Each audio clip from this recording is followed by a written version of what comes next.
This video is going to be very different from all the other videos that I have made before. I'm seeking for your help. There are two different versions of the video which were made based on the same topic, but were made with a little bit different angle. Please let me know which one do you actually preferred. The version A was actually made since last week. I had scrapped it since then. It's very much in the same style that I have been making video recently. The version B will be a little bit different, but the same storyline. Please note that I use the term wheel builder and wheel tuner interchangeably. Please feel free to comment on how you like them or dislike them. It will be a great means for me to improve on how I am making video for you guys. I'm open-minded on this one. Have a good one, guys. Yes, it's Tuesday today. Let's try to make a 2-minute Tuesday. Let's start the clock. Most of you have been around for a while would know I love modifying my tools for the further benefits of the working procedures. In fact, in the past, you have seen me modifying a bike stand. Anyway, a big kudos to David Tan in coloring his work stand as well. I had also made a custom spoke tensioner and machined a hinge pin tools for the extraction and installations of the hinge pins at the Bromptons. Today, I'm going to show you how I made a modified wheel builder for the dedicated use on the Brompton. Most of the wheel builders on the market are made for the larger wheels, so the parts and the range of movement at the stand were accustomed to that. In our case, for the smaller standard Brompton wheels, those build builder may not be the best case for it. Just not the best fit, as I'm showing you from the video here. The range of motion of the adjustment arms were coming to the very edge. It doesn't really get to where we wanted it.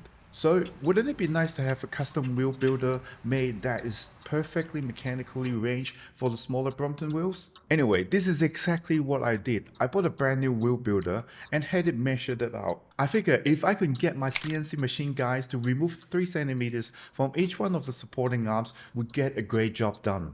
Once it is machined and putting back together, we have a whole wheel builder with a perfect movement angle for the use of the Brompton smaller wheels. I hope you're sharing the excitement with me on getting the project done. It does look like we're hitting the target of 2 minutes or so. Alright, I got my parts done. Now is your time to like and subscribe to the channel if you do enjoy this kind of quick video. You could get more of this kind of video from the links in here. I see you on the next one. Dash! Why do you think I have to keep tapping on the wheel tuner stand when I'm building a pair of Brompton wheels? The Brompton wheels that we are riding on were either initially built by machines or hand-built by a mechanic. The machine-built wheels were obviously built by the custom-made robotic machine at the factory. In the larger scale, the machine building would offer a better scale of economy to keep the cost down. However, many had regards the wheel building as an artisan move. Many mechanics are very proud that they are building their wheels with their own hands and having full control over it.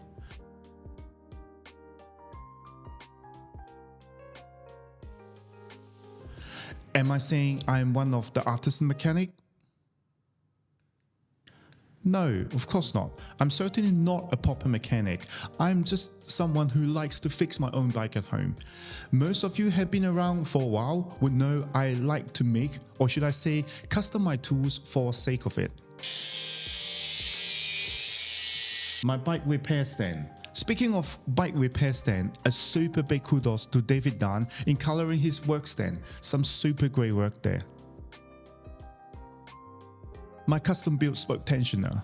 I had also machined a hinge pin tools for the extraction and installations of the Brompton hinge pins. So what does the above tell you? I love making the right tools for the right job.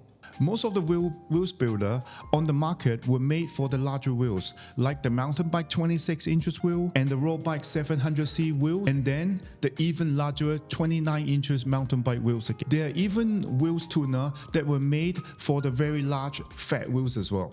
So why is there no wheel builders for the smaller wheels that we're riding on? Or are there any? Anyway, the problem that I'm having when you put a 16 inches wheel to the normal wheel builder, I had to push the adjustment arms all the way back to the top, and it's kind of lost the retention from the bouncing back spring. So it is not as finely adjustable. You know what I mean, right? Well, just like every other day, I reacted.